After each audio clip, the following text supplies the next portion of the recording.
Good morning प्यारे बच्चों। अपना हाफ ईयरली पेपर चल रहा था। 16 तक अपन क्वेश्चन कर चुके हैं। अभी उसी घड़ी में अपन 17वां क्वेश्चन करते हैं। देखो ध्यान से देखना क्या क्या पूछा। निम्न बारंबारता बंटन का बहुलक ज्ञात कीजिए। क्या ज्ञात करना है? बहुलक ज्ञात करना है। तो बहुलक ज्ञात करने के लिए जो इस सारणी को है, पहले ये हॉरिजॉन्टल इसे वर्टिकल बना लेते हैं पहले हम, क्योंकि पहले वर्टिकल लिखते हैं एक्स और ये एफ आता है।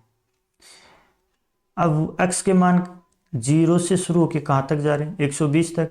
इनको 20-20 के डिफरेंस में बांट दिया। तो पहला क्या हो गया? 0 से 20। दूसरा हो गया 20 से 40, 40 से 60, 60 से 80, 80 से 100, 100 से 120। f के मान क्या क्या दिए हैं इनके? 10, 35, 52, 61, 38, 29।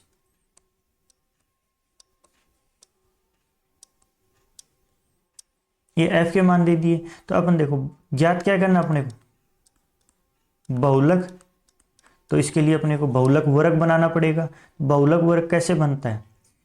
f के सबसे बड़े मान को ही क्या मानते हैं अपन? बहुलक वर्ग मानते हैं। तो f का सबसे बड़ा मान क्या है? 61 है। तो बहुलक वर्ग अपना क्या हो जाएगा? ये वाला कितना आ गया? 60 से 80। ये x का मान हो गया और f का मान कितना आ गया? 61। अब सूत्र क्या होता है बहुलक का? वो देखो पहले।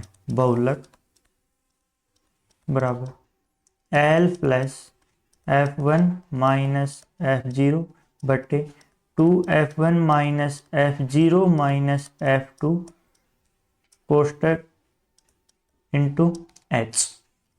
ये L का मान, इन दोनों का डिफरेंस H का मान। ये जो बहुलक वर्ग आता है उसको F1 मानते हैं, पहले वाले को क्या मानते हैं? F0, और बाद वाले मान को क्या मानते हैं? F2।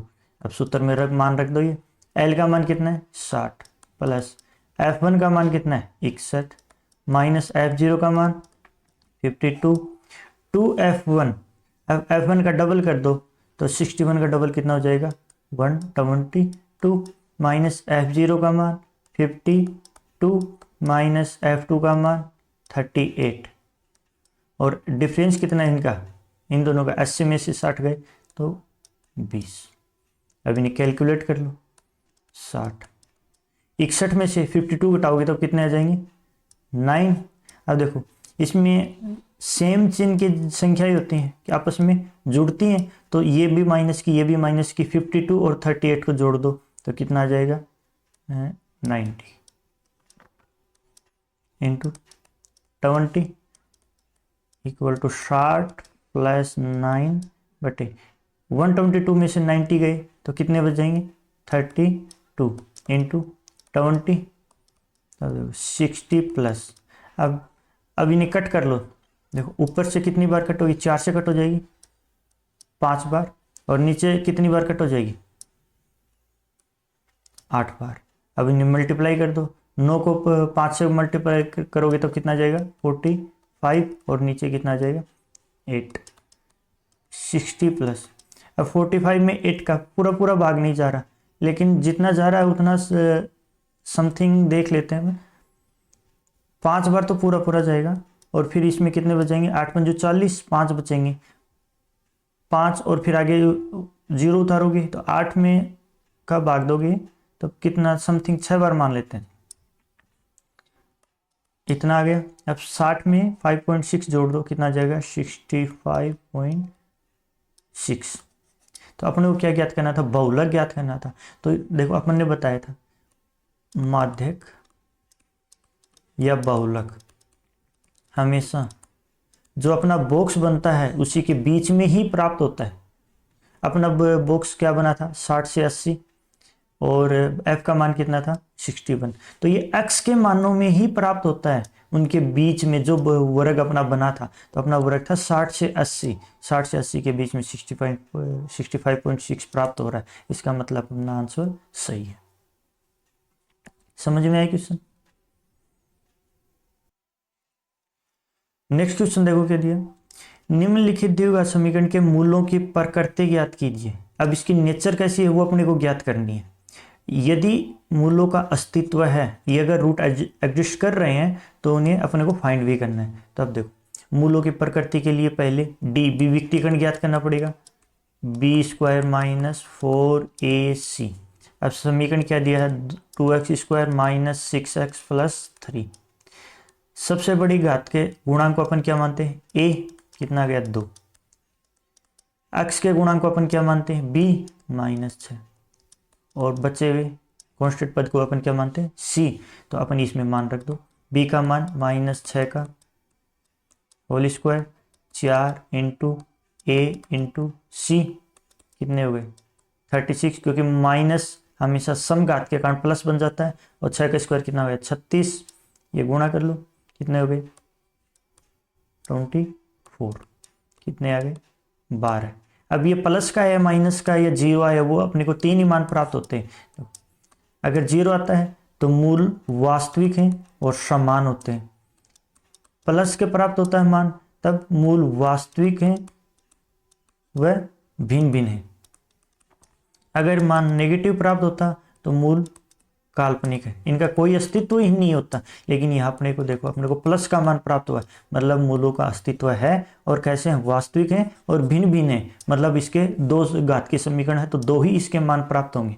तो अब मान गया, सूत्र लिखो और उसे ज्ञात कर लो। मूल x बराबर minus B plus minus B square minus 4ac का रूट बटा 2a, इसमें मान रख दो। अब देखो b से पहले माइनस में है तो माइनस b का चिन्ह चेंज करके लिखा जाएगा। तो b माइनस का है और माइनस पहले से है तो क्या हो जाएगा plus, plus minus B square minus 4ac का मान कितना प्राप्त हुआ 12। तो सीधे मान रख देते हैं 12 बटा 2 इंटू a का मान कितना है 2। अब देखो 6 प्लस माइनस 12 का डायरेक्ट रूट प्राप्त नहीं हो सकता तो अपने इसे प्राइम टुकड़ों में तोड़ लेते हैं। 4 इंटू 3 12 ही होते हैं।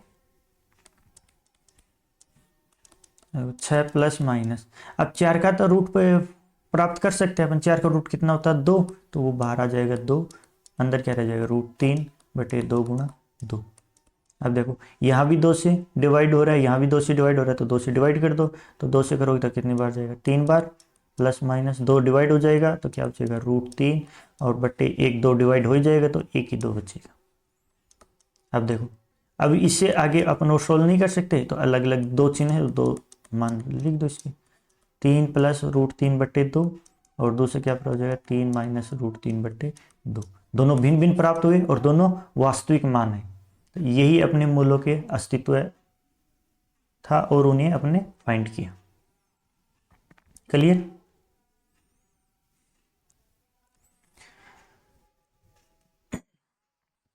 अब नेक्स्ट क्वेश्चन देखो, इसमें क्या दिया, अथवा में आपको एग्जाम में एक ही करना था। ऐसे जब भी क्वेश्चन आते हैं अथवा में तो या तो ऊपर वाला आपको बेस्ट आ रहा है तो ऊपर वाला क्वेश्चन करो, नीचे वाला बेस्ट आ रहा है तो नीचे वाला क्वेश्चन करो। कई बच्चों को मैं देखता हूँ कि दोनों क्वेश्चन कर देते हैं, उसमें आपको एक ही करना है। और का मतलब होता है आप इन दोनों में से कोई एक क्वेश्चन चूज कीजिए।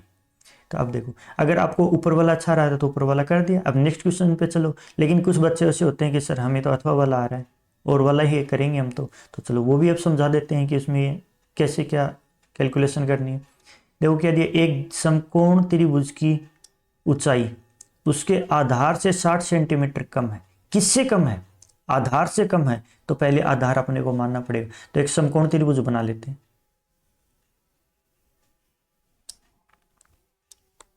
90 डिग्री को।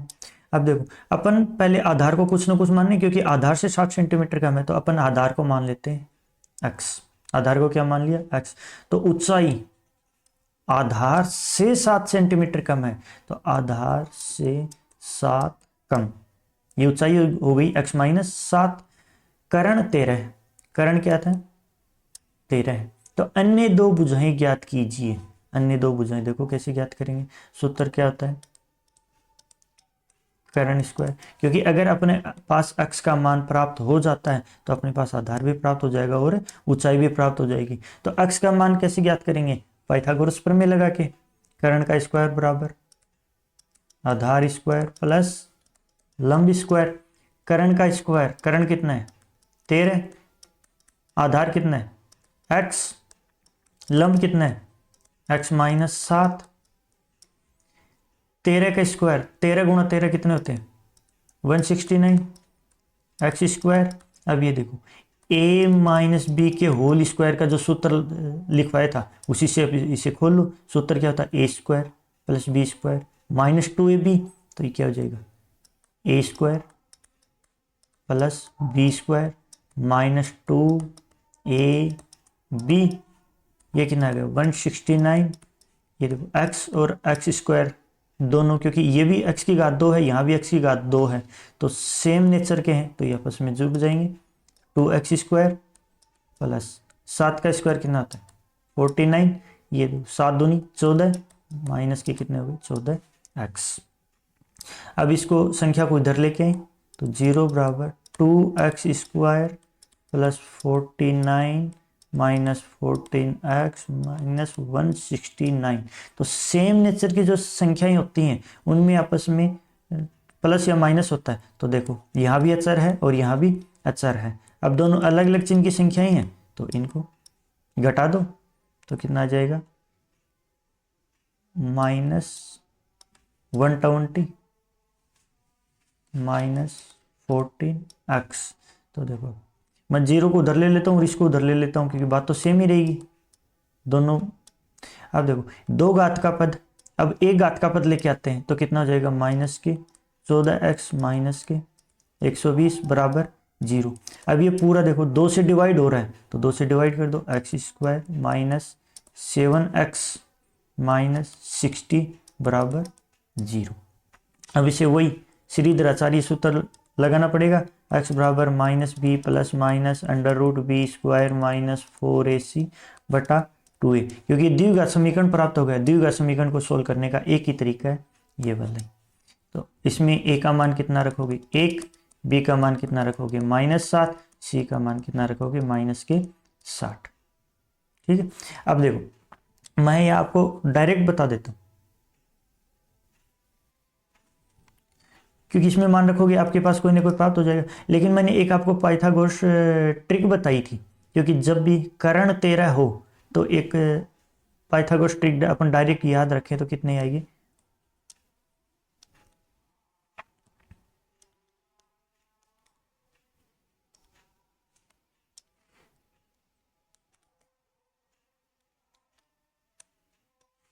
कितनी आएगी 5 12 13, ये बताई थी मैंने।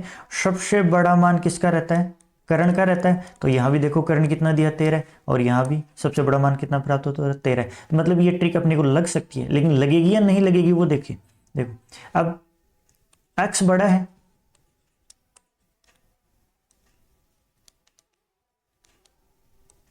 x क्या है बड़ा है, x माइनस 7 छोटा है, तो बड़े वाला मान क्या रहेगा x। तो ये कितना प्राप्त हो गया 12। अब 12 में से 7 घटाओ, क्या आपके पास मान 5 प्राप्त हो रहा है। अगर 5 प्राप्त हो गया तो मतलब इसके मान यही प्राप्त होंगे। तो x माइनस 7 कितना हो गया 5। तो x के 2 मान प्राप्त होंगे आपके पास, यहाँ एक तो 12 प्राप्त होगा और एक कोई माइनस में मान प्राप्त हो जाएगा। तो x जब दूरी कभी भी माइनस में नहीं होती, हमेशा पॉजिटिव रहेगी, तो प्लस वाला मान लेना पड़ेगा। तो ये मान तो आप छोड़ देना, x बराबर 12 लोगे तो आधार, इसमें पूछा गया था ऊंचाई पूछी थी ना, तो ऊंचाई बराबर 12 माइनस 7 बराबर कितने बराबर हो जाएगी 5, और सेंटीमीटर में थी तो ये भी किसी में जाएगी सेंटीमीटर में। अभी आपको समझ नहीं आ रहा कि पाइथागोरस ट्रिक डायरेक्ट मैं कैसे करूं, तो आपको ये सूत्र है ही, इससे जैसे लास्ट ये क्वेश्चन किया था अपन ने ऊपर वाला, वैसे इसमें मान रखोगे तो आपके पास x के 2 मान प्राप्त हो जाएंगे। समझ में आया क्वेश्चन, करके देखना इसे कोई, ताकि समझ में आए, क्योंकि सेम है, सेम मेथड है। आंसर मैंने बता ही दिया क्या प्राप्त होना है। नेक्स्ट क्वेश्चन देखो, सिद्ध कीजिए कि जो इसका LHS पार्ट है वो RHS पार्ट के बराबर होता है। अब देखो इसमें एक, अगर किसी बच्चे को समझ नहीं आ रहा कि इसमें बहुत सारे फॉर्मूलाज हैं, बहुत सारे मेथड हैं, वो समझ में नहीं आ रहा तो हम कैसे करें। तो देखो एक इसका शॉर्ट तरीका है, अपन क्या कर सकते हैं, इन दोनों को मानों को बराबर लाने के लिए ए का मान कुछ भी मान लो आप अपनी तरफ से, जैसे ए बराबर आपने 30 डिग्री मान लिया। अब इधर भी 30 डिग्री मान रखोगे और इधर भी 30 डिग्री मान रखोगे तो दोनों LHS और RHS पार्ट कैसे प्राप्त होने चाहिए, बराबर प्राप्त होने चाहिए। अब इसमें आप करके देख लेना, LHS को जब भी करोगे 1 प्लस साइन 30 का मान कितना होता है, क्योंकि एक ही जगह क्या माना आपने 30 डिग्री माना है ना, तो साइन 30 कितना हो जाएगा 1/2। ऐसे ही 1 माइनस साइन 30 कितना हो जाएगा 1/2 का अंडर रूट। अब देखो एक में आधा जुड़ता है तो कितना आ जाता है 3/2, और एक में आधा घटता है तब कितना आ जाता है 1/2 का अंडर रूट। अब देखो 3/2। अब नीचे हर की जो संख्या रहती है जब ऊपर अंश में लेके आते हैं तो भाग किस में बदल जाता है, गुणा में, और संख्या चेंज हो जाती है, जो अंश है वो हर बन जाता है और हर के वो अंश बन जाता है। अब 2 से कट हो गया, कितना आ गया √3। ठीक है, ऐसे ही RHS पार्ट इसके बराबर लाने के लिए अपन देखते हैं इसमें क्या कैलकुलेशन करनी पड़ेगी। सेक 30 का मान कितना होता है 2/√3, क्योंकि कोस 30 का उल्टा रहता है सेक 30, और टेन 30 का मान कितना रहेगा 1/√3। अब देखो बिनों की संख्याओं को जब भी जोड़ते हो तो आपको क्या लेना पड़ता है एलसीएम, नीचे सेम है तो ऊपर भी सेम रहेगा, 2 + 1 कितने हुए 3/√3। अब हर में कभी भी रूट नहीं रहता है तो इसे √3 से ऊपर और √3 से नीचे गुणा कर देते हैं, तो ऊपर तो कितना आ गया 3√3 बटे नीचे कितना आ गया 3, 3 से कट कर दो कितना आ गया √3। तो ये देखो LHS बराबर RHS, ये पार्ट प्राप्त हो गया ना आपके पास। ऐसे आप कर सकते हो। अब इसका दूसरा मेथड आप देखना चाहो तो क्या देखोगे,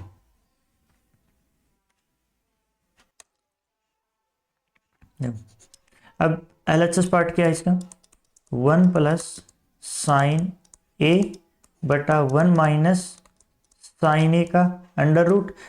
जब भी रूट होता है उसको हटाने के लिए हर का प्रमेयकरण करते हैं, तो देखो 1 प्लस साइन ए 1 माइनस साइन ए, तो हर में जो भी संख्या लिखी होती है उसका चिन्ह बदल के उसे ऊपर और नीचे गुणा कर देते हैं। 1 प्लस साइन ए 1 प्लस साइन ए, अब देखो ऊपर से मान प्राप्त हो गए a+b तो कितना इसका स्क्वायर बन जाएगा ये, क्योंकि कोई भी संख्या सेम होती है, जैसे मैं 2 × 2 लिखता हूँ तो इसे 2 का स्क्वायर लिख सकते हो ना, क्योंकि 2 सेम संख्याएं हैं, मतलब ये कितनी बार आ रही है 2 बार। ऐसे ये भी 2 सेम संख्याएं क्या बन गई स्क्वायर। नीचे देखो a-b a+b, एक बार माइनस में एक बार प्लस में, तो a² - b² का सूत्र a² - b²।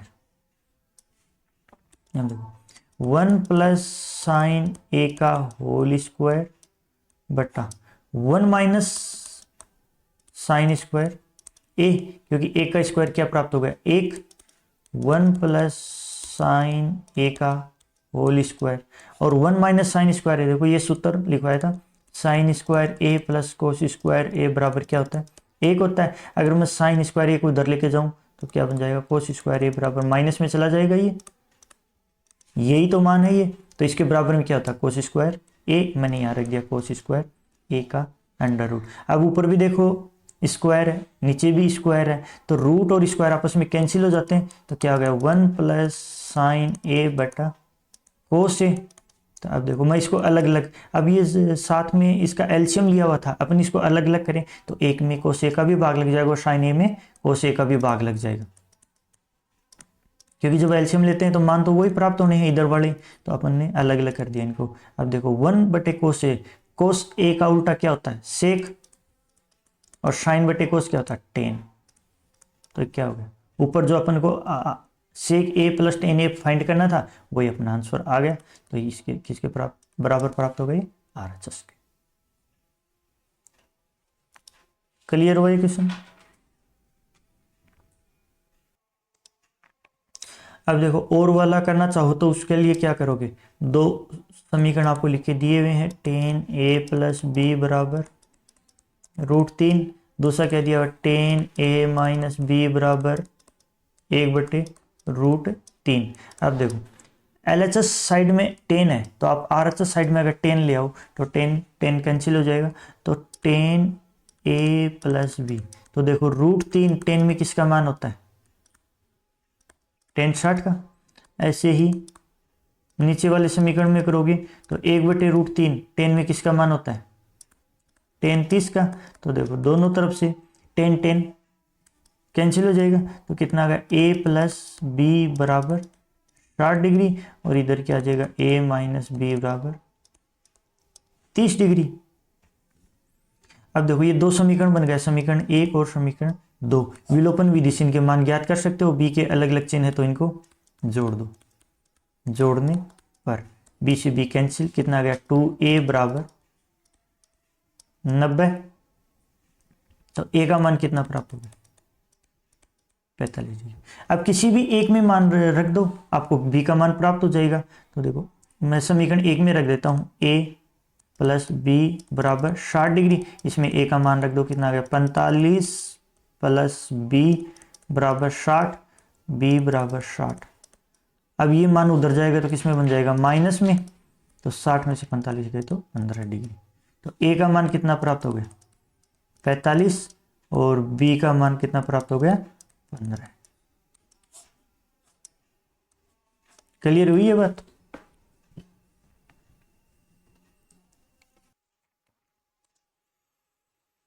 अब देखो इसमें पहले ऊपर वाले में क्या दिया है, निम्नलिखित बारंबारता बंटन का माध्यक ज्ञात कीजिए।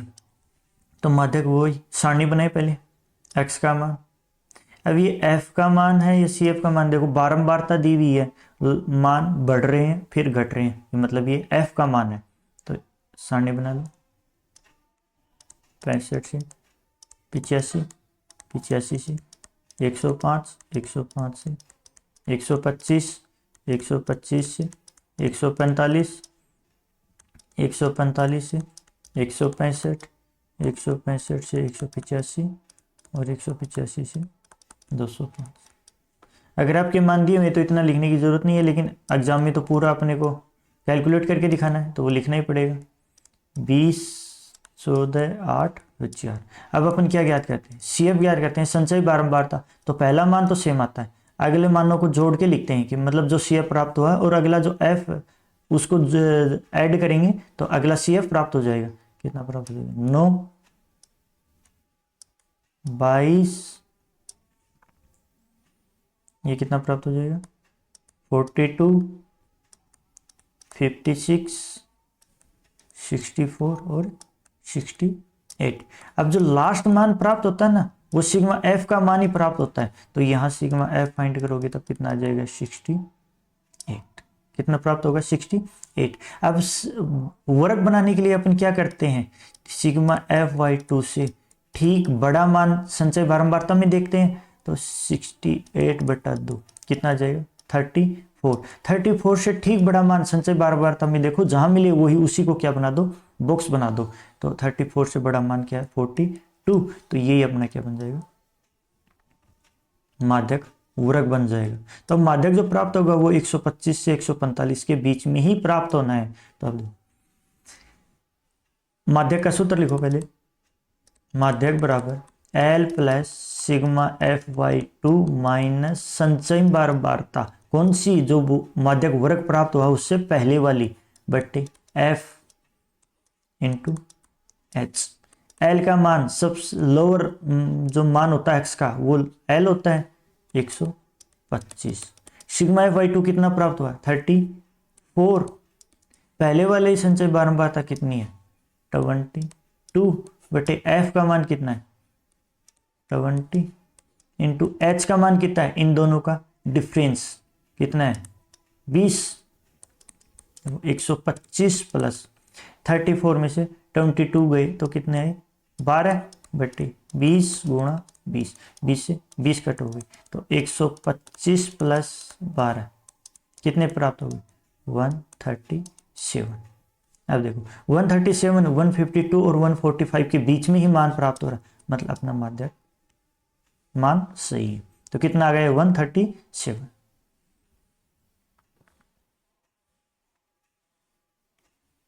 अब नेक्स्ट क्वेश्चन देखो अपना क्या दिया है, बारंबारता बंटन का माध्य ज्ञात कीजिए। क्या ज्ञात करना है, माध्य ज्ञात करना है। तो वही अपने को सारणी बनानी पड़ेगी। x का मान 500 से 520, 520 से 540, 540 से 560, 560 से 580 और 580 से 600। f के मान क्या है, बारंबारता के मान 12, 14, 8, 6, 10। तो देखो जब भी माध्य ज्ञात करते हैं x का एक ही मान अपने पास होने चाहिए। यहाँ x के कितने मान है, 2। तो x अपन ये नहीं लेंगे, x नया ज्ञात करेंगे। तो इन दोनों के बीच का मान क्या पड़ा है, 510, 530, 550, 570 और 590। ये x प्राप्त हो गई। अब x के देखो बड़े बड़े मान है अपने पास, तो अपन सीधा माध्य वाला सूत्र यूज ना करके कल्पित माध्य वाला यूज करेंगे। किसका यूज करेंगे, कल्पित माध्य। तो x के बीच के मान को आप क्या मान लो, a मान लो। तो अब कल्पित माध्य की यूज कर रहे हैं, तो सूत्र कौन सा लगेगा, कल्पित माध्य बराबर a plus sigma F D बटे सिग्मा एफ, जहां d क्या है, x माइनस ए। x जो अपने पास प्राप्त हुआ वो a जो अपने मानना है, उन दोनों को घटाएंगे तो किसका मान प्राप्त हो जाएगा, d का।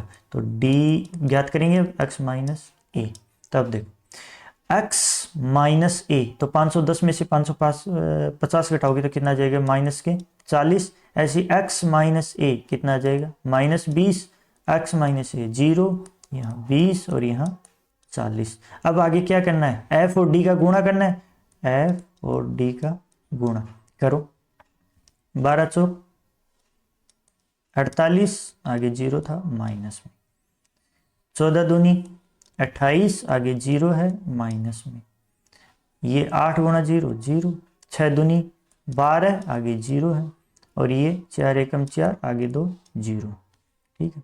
अब अपन क्या ज्ञात करेंगे, सिग्मा एफ डी, मतलब एफ डी के मान को जोड़ेंगे।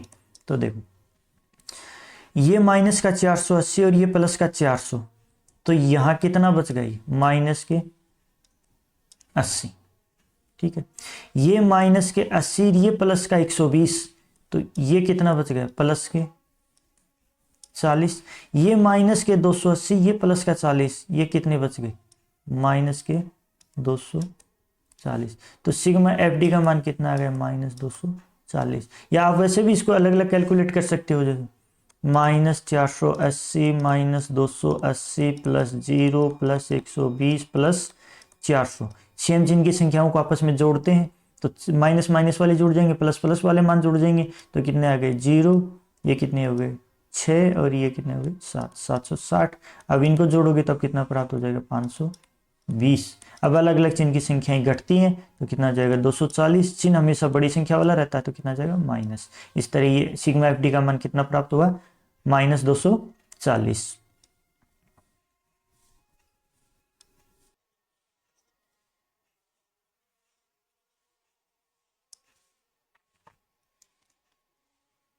अब देखो, अब अपने को क्या ज्ञात करना है, सिग्मा एफ भी ज्ञात करना है।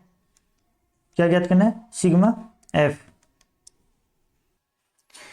सिग्मा एफ ज्ञात करने के लिए क्या करना पड़ेगा, इनको ऐड करना पड़ेगा।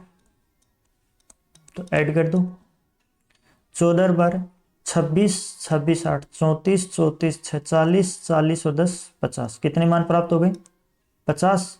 सूत्र में मान रख दो। ए का मान कितना माना था, 550। सिग्मा एफ डी का मान कितना है, माइनस 240। सिग्मा एफ का मान कितना है, 50। तो कितना है 550। ये 0 से 0 कट, प्लस माइनस कितने हो जाएंगे, माइनस 24 बटे 5। अब 24 में 5 का भाग दोगे तब कितने बार चला जाएगा, 5 बार पूरा पूरा नहीं जा रहा, तो इसे कुछ ऐसा मान लेते हैं कि 9 बार जाएगा, 4.9। इसमें से घटा दो 4.9 को, कितना आ जाएगा 545.1। कितना प्राप्त हो गया, 545.1। अब देखो कल्पित माध्य जो अपन ने ए माना था, उसके एक्स के मान क्या है 540 से 560, उन्हीं के बीच में मान प्राप्त हो रहा है। ठीक है, मतलब इसका मान मतलब कि अपना आंसर सही है। तो ये अपना पूरा पेपर था हाफ ईयरली का, आराम से समझा अपन ने, कैलकुलेट किया। अब इसमें अगर फिर भी आपको कोई दिक्कत आ रही है तो वापस वीडियो को रिवाइज करो और उसे अच्छे से देखो कि अपन ने कहाँ कहाँ गलती हो रही है, कहाँ कौन सी बात है जो अपन पकड़ नहीं पा रहे हैं, उन बातों को अच्छे से देखो। सेम पेपर का लेवल अच्छा था, ऐसा भी नहीं बोल सकते कि इजी था ये, ऐसा भी नहीं बोल सकते हार्ड था, एक मॉडरेट पेपर था, आसानी से पढ़ने वाला बच्चा इसमें अच्छे के नंबर बना के ले जाएगा। ऐसा ही सेम पैटर्न का जो पेपर है ईयरली एग्जाम में भी रहेगा, तो अच्छे से इनको देखना है। अभी से जिन्होंने पढ़ाई अच्छे से शुरू नहीं की, अपनी पढ़ाई शुरू कर दो, एग्जाम का ज़्यादा टाइम बचा नहीं है। चलो आज अपना पेपर यहीं क्लोज करते हैं।